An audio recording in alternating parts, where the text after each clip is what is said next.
إن الله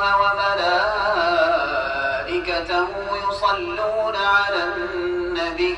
يا أيها الذين آمنوا صلوا عليه وسلموا تسليما إن الذين يؤذون الله ورسوله لعنهم الله في الدنيا والآخرة وأعد لهم عذابا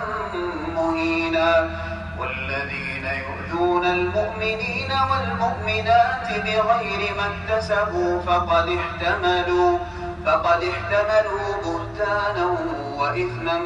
مبينا يا أيها النبي قل لأزواجك وبناتك ونساء المؤمنين يدنين عليهن من جلابيبهن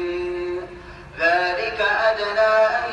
يعرفن فلا يؤذين وكان الله غفورا رحيما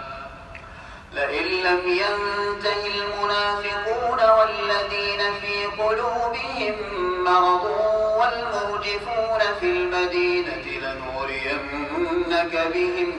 لنغرينك بهم ثم لا يجاورونك فيها إلا قليلا ملعونين أينما ثقفوا أخذوا وقتلوا تقتيلا سنة الله في الذين خلوا من